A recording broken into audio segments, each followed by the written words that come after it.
Assalamu alaikum rahmatullahi wa barakatuh. Hope you're doing well.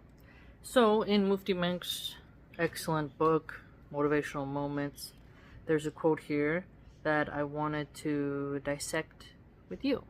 Bismillah.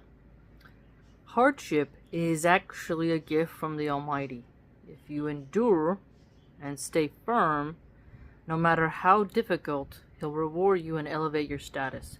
So, hardship, and then endurance and firm. And then your reward being this elevation. There are some people truly who've been through so much and yet they're able to remain humble and not become embittered and raging. And you notice that they have the ability to have a wide spectrum of emotions in terms of like, they're not just purely rigid and they're not just purely goofy, soft, silly, and whimsical.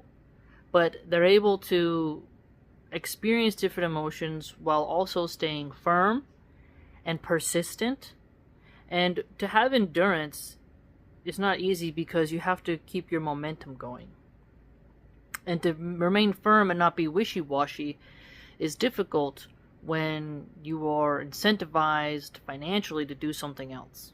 And so when you look at hardship, you could look at financial stuff.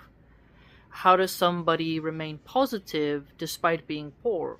And see, there's a lot of white supremacist Christian nationalists and MAGA who use this phrase, and also the Groypers, the Nick Fuentes crowd. They'll be like, third worlders, and they dunk on poor people, right? Despite the Bible telling them not to treat poor people that way, or the new sojourner, the immigrant, the newcomer, the wayfarer.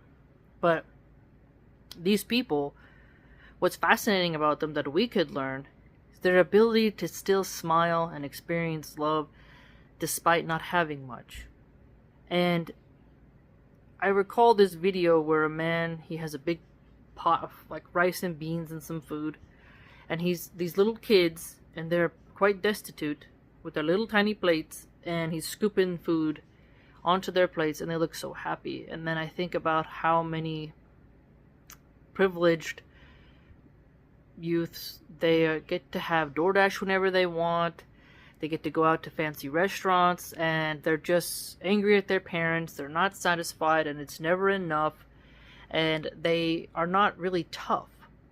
So the fascinating thing I thought about when I read this was, how do you help people experience hardship in a way that they could become more steadfast, more firm, more enduring, to a point where they don't collapse and balkanize upon themselves? Because staying patient, being steadfast, not being wishy-washy, not throwing your principles under the bus during strife is not a small task. And so hardship hits us all, and we never know how we're going to really be in it until we're in it. And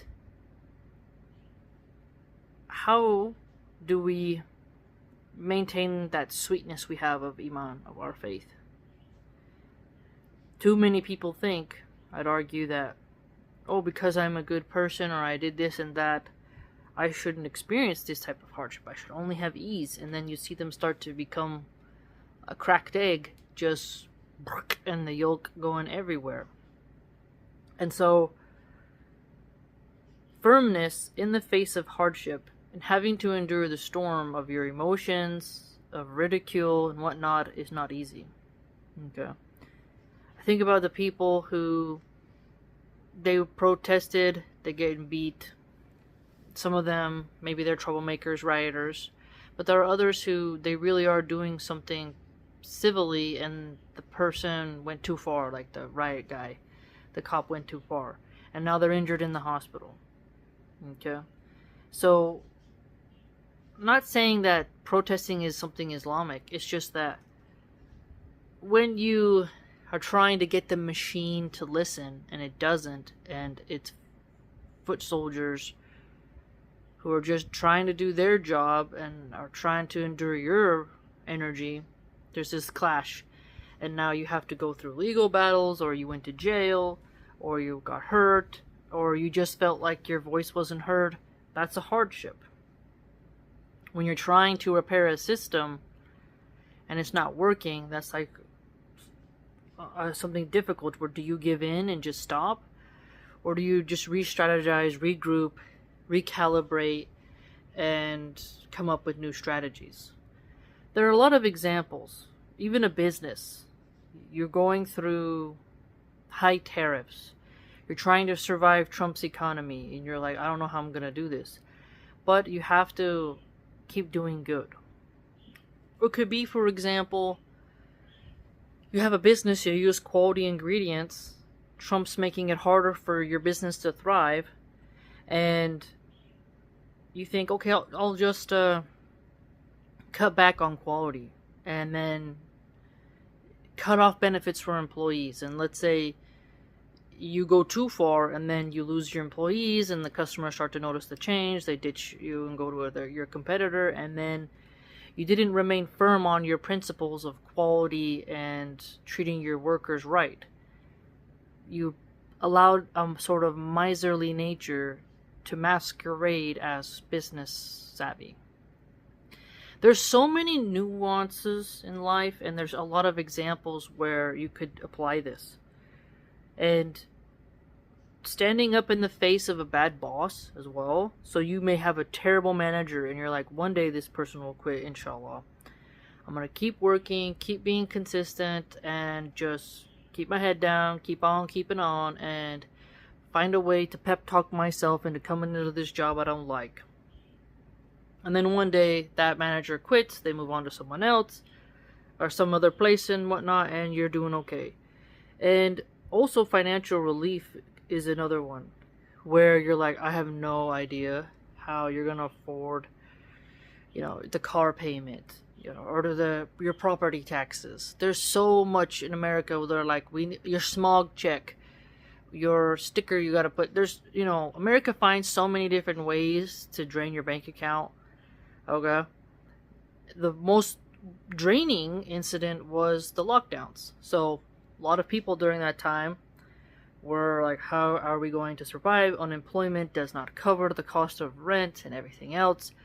The money you work so hard to save, the government has forbid you from working and didn't take care of you properly. And now your savings are going down, makes your life harder, and now you're completely set back, wiped out. There are lots of people who become homeless as well. And they're like, what do we do? How are you going to get through that? There's also people who are struggling with addiction. They're going through that hardship of trying to remain sober and getting through their mental trauma, everything else, and they have to remain firm on sobriety. So again, everyone going through something can relate to this, because you have to be patient, steadfast, and enduring. And look at the hardship as this sort of competition, I'd say a positive way.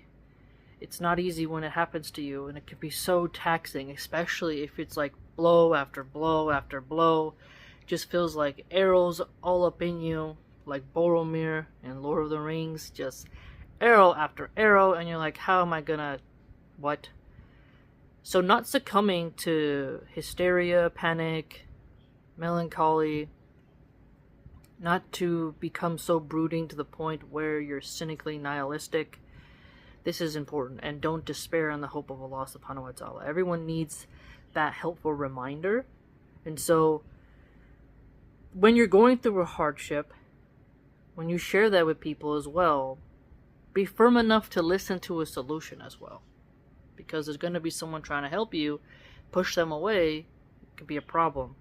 And sometimes there's solutions around you, but you just haven't perceived them yet. So if you stay patient and firm and endure, you keep moving forward in life, and you might actually discover that there was a solution there waiting for you. And because you didn't allow your judgment to get clouded, you were able to perceive it better. So I really found this to be helpful. Let me know what you think. Please like, comment, subscribe, share, and join the blog.